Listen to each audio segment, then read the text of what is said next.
It's TI. I am not going to question Lanem at TI when he picks Drow Visage. So I am going Team Aster. We'll split here on the casting desk, but let us find out how the game itself is actually going to play with TSM and Team Aster taking each other on. Very different paths so far to this particular matchup. Team Aster sitting at the very top of the group at the moment, trying to extend that lead. TSM just trying to get themselves into that upper bracket berth. And honestly, just trying to find the same amount of form that they had earlier in the year that made them such a threatening team. I must admit, though, it has been very nice to watch them play without fear, right? Despite the result, they're 2-2 right now, but the one thing they have not done is play with fear. Every single time, you can almost hear Moon Meander with the whip in the playing room saying, yo, guys, where the hell are you going? Back to Fountain? No, turn around. We're going to fight. Yeah.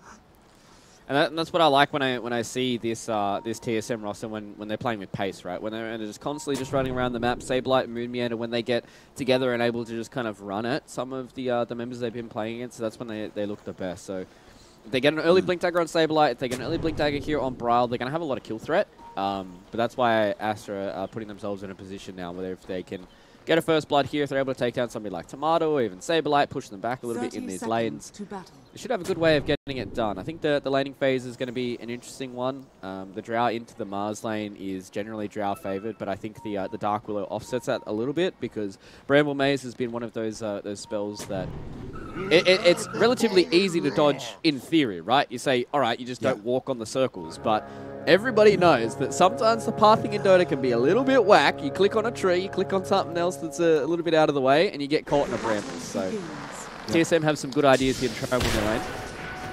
Speaking of brambles, they get dropped down in the river here. Saberlight actually in a little bit of danger. Siamese Cat opened up on him with the Storm Hammer. Some additional damage from Ori. They really want this first blood. Is Ori going to be able to get it? Couple more right clicks. Ori, no! 5 HP. Ooh, that was close. That was close. It will bounce Saberlight all the way back home. He will have to TP himself out. Damn, they did so much damage it DC'd him from the game, but they weren't able to actually kill him. I don't know why he lived, because he bought a Wraith Band. That 2 extra armor was the reason why he lived there. So, pretty big brain there from the Saber Chad. He has always been one of those players that's done a little bit of interesting stuff, especially on his Mars. I remember watching his stream with the Mars Masterclass, trying to hit the Spear Arena combo.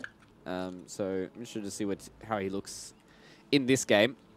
So, hopefully he's able to get back into it. This Mars versus Puck lane has been one of those lanes, as you said, that has been the response a lot of the time when you see pucks. So the Tiny's just got the naturally high base damage. Ori on the puck, unfortunately, doesn't have that much armor. So if these trees start going in towards his head, you can just see how annoying it is already for Ori. He's got 2 right clicks and he's about half HP, whereas Brile, he's going to be able to just easily deny and easily do a whole lot of damage in this lane. So should be a relatively okay mid lane here for TSM.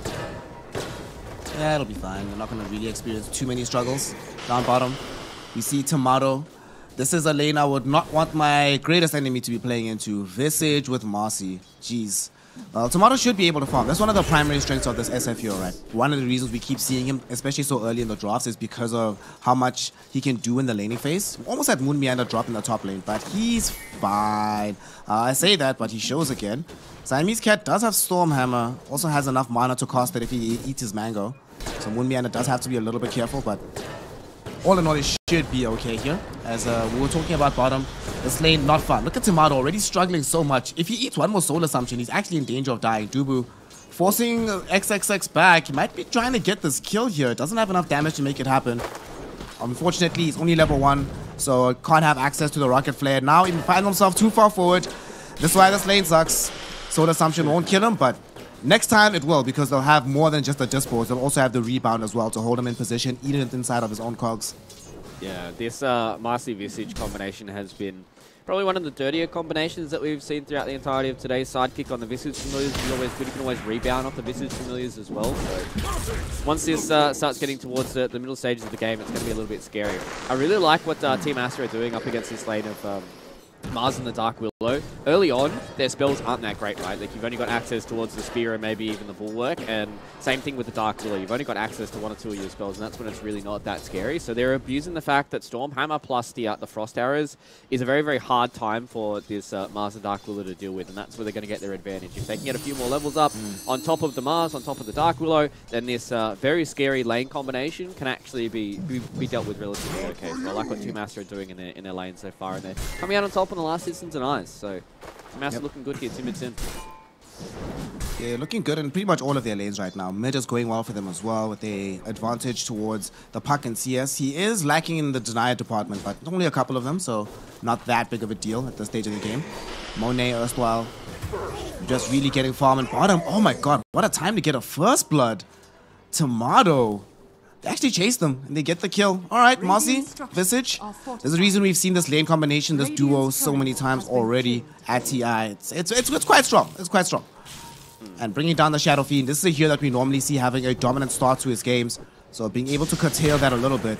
Unfortunately, what we have seen so far here in the group stage is that it's not enough to win the games out. On top, they were hoping to try and put more pressure onto Saberlight as well, so that they're not just putting pressure in the safe lane, but putting pressure in the off.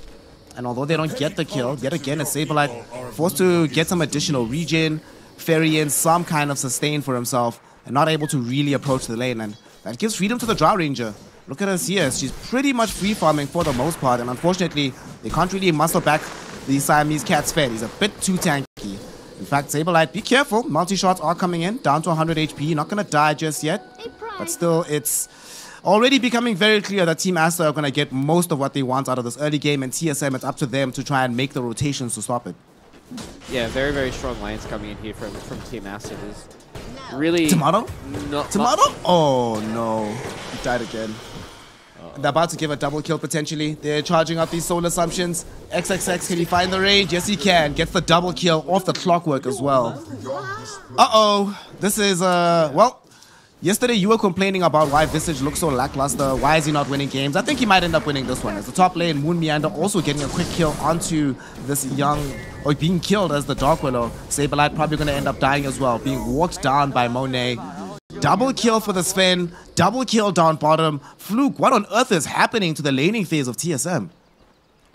They're just getting caught out. I think they just need a few more of these levels, and it's hard, right? Like, they've got two very, very strong side lanes. The Drow in combination with the Sven, 2 levels early on in towards the Stormhammer, and Monet just...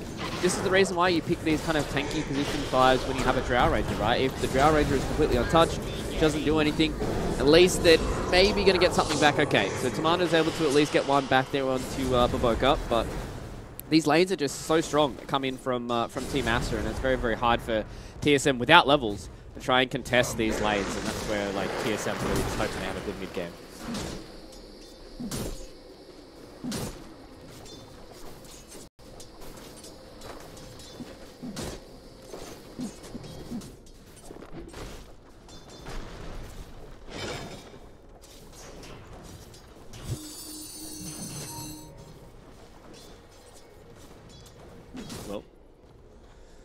I know this game's going relatively straightforward for both these two teams here. Team Aster obviously in a good spot right now. XXS having a nice start on the Visage, and I think having a nice start on Siamese Cat is probably the biggest thing here for Team Aster. The fact that they're Sven.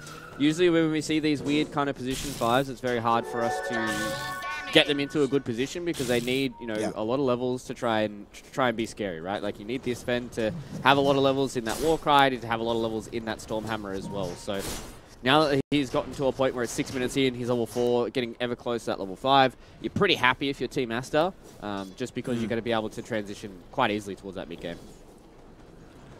I'm wondering, firstly, where the puck is going to make his first big rotation. He's about to crack level 7 quite soon, and bottom, we see with the double damage rune, Dubu trying to put aggression onto Baboka. Unfortunately for him, he very quickly is reminded about the lane partner here as he loses most of his HP to XXX. If XXX was 1 level higher and had access to the familiars, it would have been a rough go down in this bottom lane. But he ends up surviving, as on top, they are slowly but surely starting to find a few more levels for Saberlight. He's not exactly where he wants to be just yet, still behind the Drow Ranger by pretty much every metric, but has also gotten to a point where he's not liable to die at all anymore, as boots are being couriered in. That'll allow him to move around the Sven without too much difficulty for himself. Speaking of Sven, throws in the Stormhammer onto the Dank Willow. Not able to get the kill because Saberlight threw back the Spear of Mars. And down bottom. What's scary here, Fluke? XXX is about to crack 6. About to get these familiars going. Then at that point, you just jump onto Dubu. And exactly as I say it, it happens. They go onto the clockwork. They bring him down in a hurry. XXX wastes no moment unleashing his strength on this bottom lane as Ori has now made his first rotation. Dreamcoil committed to the top side of the map with the multi-shot coming in from Monet. And Saberlight is a chunky boy, but nobody's this chunky as Ori is allowed to take the last hit to vindicate his movements to the top lane. And Team Aster just dominant on all parts of the map right now here, Fluke. TSM need to refine a response and they need to find it fast. Yeah, you can see that's what Brawl and Dubu, they want to get this smoke up. They want to see if they can get some kills here. The action rune's about to spawn as well for 8 minutes. Let's see if TSM win the 50-50. Unfortunately, they don't. It's going to go into the hands here of Aureus. It's going to be illusion rune, so it's not the end of the world. But you know, it's something that we haven't really talked about was this Puck versus Tiny lane. They both kind of traded farm, but the first rotation comes out from Ori, and going towards one of these side lanes that are already winning puts you in a good spot. 3k net worth here at 8 minutes in. It's going to be hard for Team Aster to falter at this point. We're gonna go bottom. Dubu's in a lot of danger here. They're trying to go for this rotation. XXX drops down. The familiar drops to stun up the approach of Brawl, so they can't even find a revenge.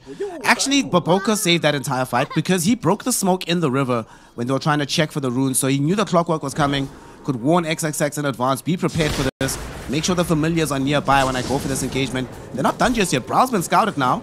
They don't have any more drops, however, they do have Ori in this bottom lane. Top lane, Saberlight taking a lot of damage. Couple of right clicks, will it be enough to kill? Yes, it will. At the same time, they're also going for Brawl with the Ori Dreamcoil initiation. So they found 2 cores. They might be able to find 3 as we go back to the top lane. Tomato tanking right click damage coming in from the Draw Ranger. Chased underneath the tier 1 tower. Siamese Cat will tank the tower hit. Won't even die for his efforts.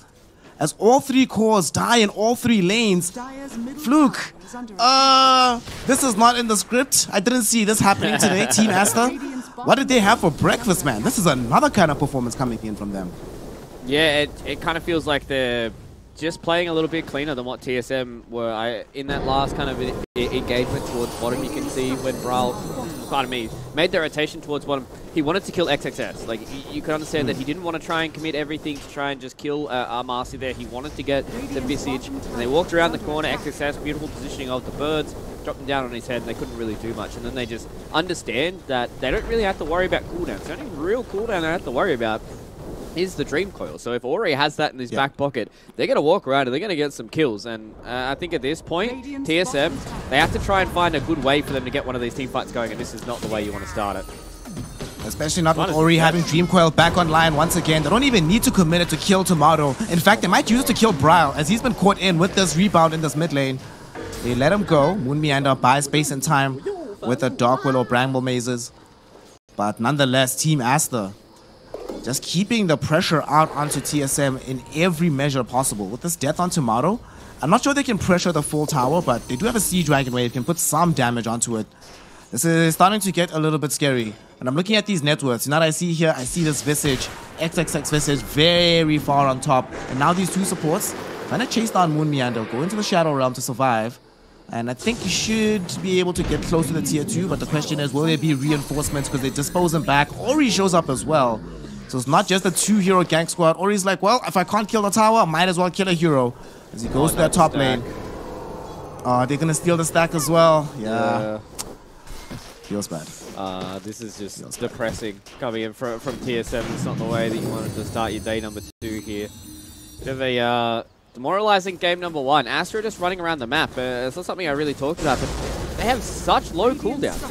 And they just have a relatively straightforward way about how they want to get this game going. They pop the God Strength here on Siamese Cat. Ori's here with the Dream Coil as well. Like, they're just able to constantly go and go and go, whereas TSM, them being behind in these lanes, they also have relatively low cooldowns, but they're just not able to utilize any of their team fight ultis because they're so far behind in net worth and experience. And you can just see now, Team Aster, they take this tier 1 tower, they can rotate towards this mid lane, take this mid tier 1, and take full control of the map. Tomato as well as Brawl, they still need to farm up. This is what I talked about in the draft a little bit, that SF as well as the Tiny, they still need a few more of these items to be useful, whereas on the side of Team Aster, they just get 1 or 2 of their aura items, they run around with their marksmanship aura, they've got the Dream Coil, Puck does Puck things, and that's how the game is going to go here for Team Aster, and they're definitely behind the 8 ball. Our TSM being 7k behind at 12 minutes in. It's not what you want to see, but they have avenues once they start getting some of these items and some of this gold. We've seen it earlier on yesterday with how Shadow Fiend's able to come back into these games once he gets that BKB, once he starts getting a few more of these items. But Team Aster this time around, they're able to take towers extremely fast and be able to take Roshan as well. So Team Aster, they're not going to take their foot off the pedal just yet. And as to buttress that point, they just smoked up in the jungle already. Ori and Siamese Cat hunting for Tomato.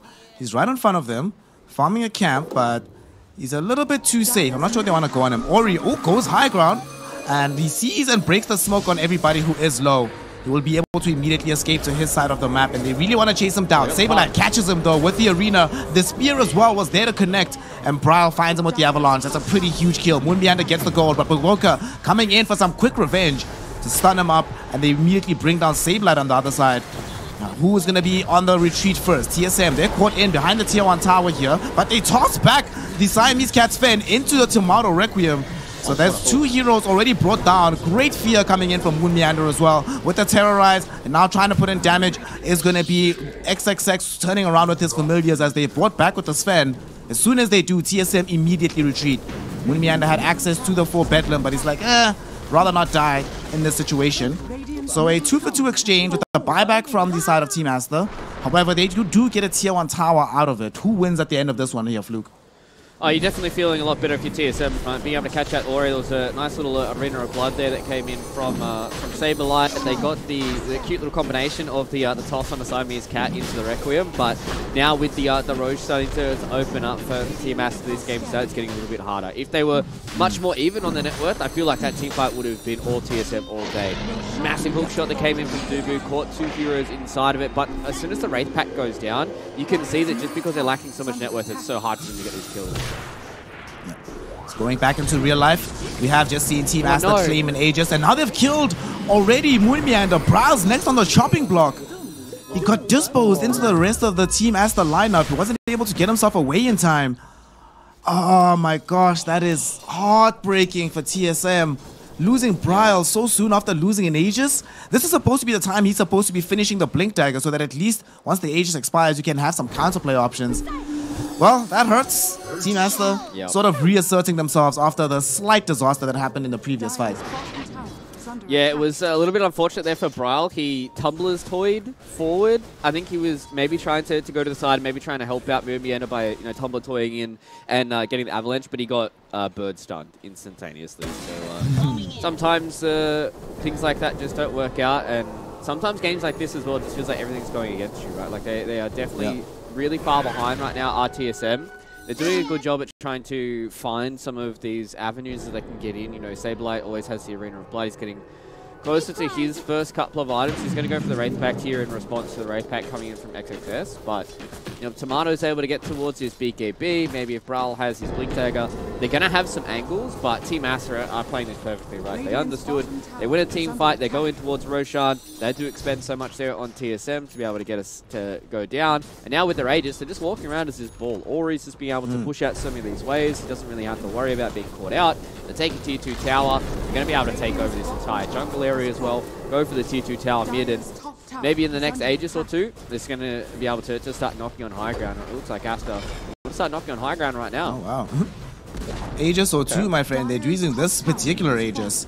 Monet heading forward. They're putting in this right clicks. And TSM, they're going to be forced to respond to this.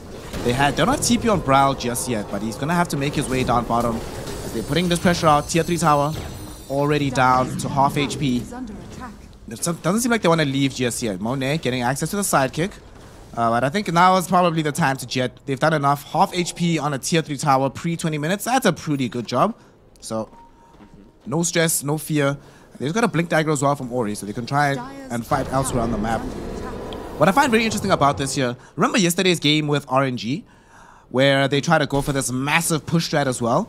Is this a thing we're going to see all these Chinese teams doing? Are we having a resurgence of TI4? Are we bringing back the death ball meta? Oh boy, I hope not.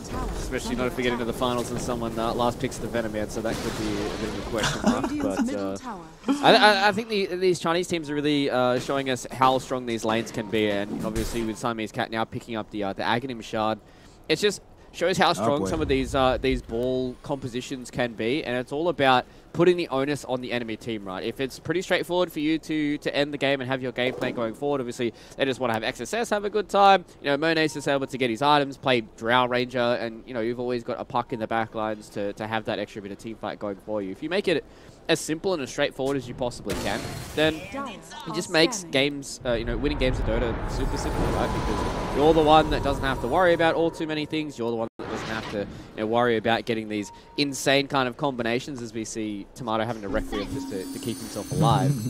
And you see what TSM have to do, right? They have to go for these Q plays on the side of the map, just trying to get a little bit of this extra farm. They have to put Tomato and Bryle in these awkward kind of hard to farm areas just because they need to try and get something onto these heroes. Whereas the side of Team Aster, they just ball up, man. They just walk together, hold some hands, and they go in, they hit a tier 3 tower, and it's all about TSM and how they respond.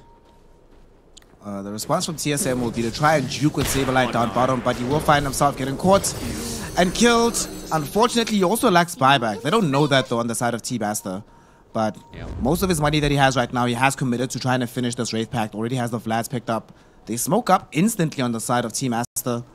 I'm gonna go try find something. Already didn't buy Blink for nothing. Also try to leverage this item somewhere.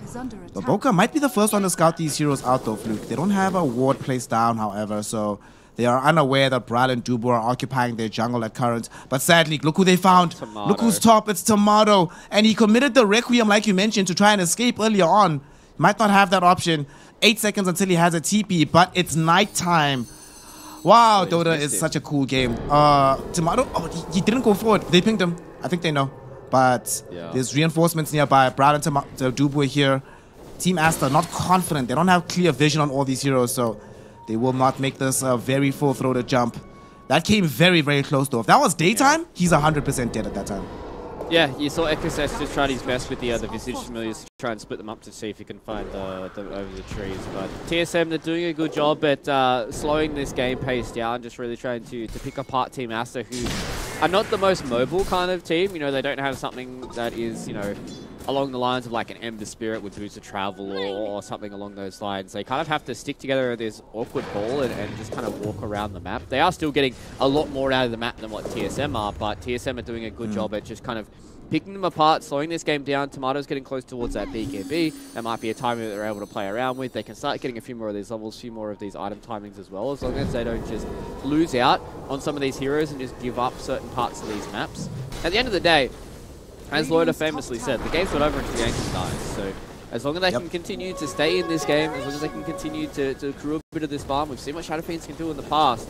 And at the end of the day, Aster are the ones that have to go high ground. Going high ground is very, very hard in this current patch. So what we're doing is kind of just waiting and biding our time here for TSM. Just waiting for a few more of these item times. And I think, you know, Bryle getting this Aghanim Scepter is going to be a big one for them. They've got the BKB now onto Tomato as well. And maybe a few more of these items like the Wraith Pact on Saberlight will be kind of the good way here for TSM to get this fight going. And you saw in the previous couple of fights, they have out-team fought Team Aster at certain parts. So it's surprising it happens again. Oh, Moon. It's time to get some deja vu here, Fluke, because I'm looking at this win probability. Ori just quickly finds Moon Meander. Quick kill.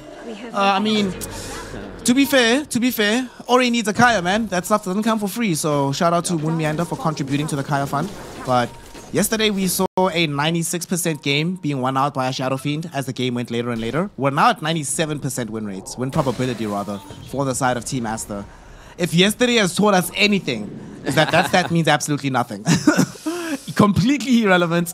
Until the Ancient falls, like you say, this game is still going to continue. And Tomato has reached the BKB point. We've just seen how many times just having BKB on the Shadow Fiend, plus Blink Dagger on the Tiny, plus their newly minted Wraith Pact sitting on this Mars. This game has actually just changed in a very small space of time. So this smoke, certainly well subscribed. If they can find an initiation with Bryle, they're looking for the angle. He's the only one not inside of the smoke. But the thing that sucks is that when you're losing a game this hard at this point, your map is so small, you just don't see anything. So it's hard to even know where to go and try and unleash these items, where to try and hit these timings. Because by the time you make your move, it's probably Team Aster that read it entirely. This Observer Ward, for example, just saw Bryle emerging from the trees, so they knew exactly where he was. They've got the entire triangle covered. Just seems so hard for TSM to just be able to play Dota on the map right now. They might be able to make a jump middle, but it does feel a bit risky here, Fluke. Moon Meander is too far back. Dubus does get the vision of Boboka, but he's like, this is actually probably not a good idea. Let's back this. Yeah, beautiful set of wards that are coming out from both these teams. I really like this this lane ward that comes in from TSM as well. Just kind of giving them some ideas about how this rotations are going towards the map as well. Because, you know, usually through the river, it's the main kind of thoroughfare where most teams, especially when you're controlling this much of the map, really kind of move through. Oh, Moon. Donating to the Kai Fund again, I think. I think so. He's going to try not to. No. Oh, Brown's going to bail him out of this one. Terrorize. Oh, the Terrorize misses, but it doesn't matter. They got the spear onto Ori, but they couldn't pin him to a tree. He finally does end up dying, though. Come hell or high water, Ori will have his pound of flesh as he brings down Moon Meander. And they've also committed the Requiem now from Tomato, so they know that this is down. Team Aster might try to make something happen off the back of this, or at the very least, just keep controlling things, knowing full well that TSM will not fight them without the Requiem. Yeah, they've got Aegis on the menu now as well, with Roshan being able to be respawned. So at least TSM have a general idea about where they're moving around. Same thing with Team Aster. They've got some really good lane wards here. They've got some really good wards that are just understanding where these movements are going to go. And TSM is just going to walk out, see if they can get themselves some more of these neutral creeps going. And Team Aster, they're just going to get themselves a second Roshan now. They're going to have the Acronym Shard. I'd imagine it's probably just going to be going in the pocket of Monet. The Acronym Shard is very, very good against heroes like the Mars and the Tiny, who have a lot of high HP. So Aster, they instantly smoke up, and they're just going to walk in because they've got plenty of vision here in the jungle. Fluke, if they get one more kill, we're at the magical number. Will they be able to pick it up? Moon Meander gets scouted, rebound, stuns him up. There's the multi-shot. Will we get it? At TI, yes we do. 3-2-2, baby. Tomato will be allowed to go home. Shout out for not dying, Tomato, because that allows us to bask in the glory of the 3-2-2 here. Really dominant performance from the side of Team Aster. Boboka, no allies nearby for a young rebound, so we'll just have to watch Dubu TP out. Honestly, you lost in Aegis, but it's not like you could realistically fight on the map at the time for TSM. No. The only thing that really sucks is that you had to commit another BKB charge from Tomato, but this game is still not over. 99%, still not over. That 1% chance means there's still a chance here. The question is, Fluke, what do they need to do to try to achieve that, especially now fighting through the Aegis when we know, like you mentioned earlier, that TSM will have to deal with the push on the high ground once the second Aegis is in Monet's pockets. He has it now. The push is coming now. What's the option to try and stop this from happening? I think they just have to delay this tier 3 tower going down for as long as possible. Using the power cogs here, they've got things like Tree Grab, Spear of Mars, God's Rebuke. If they can kind of just burn some time coming in from Team Aster, oh no, Moon. Because they can't really fight into the Aegis. Like, it's going to be hard enough task for them to try and get one of these kills, let alone two. They're going to try it. Get the toss back onto Monet, but he got off the BKB before the spear arrived. So now they just turn the damage back onto the Saber Light Mars. He's going to lose his life. The next one on the chopping block is Tomato. He doesn't have a BKB. He needed to commit it to escape the gank in the jungle. And as he dies, and as TSM sees their hopes fading, they realize that this game is pointless to play. They lose everybody. They call GG.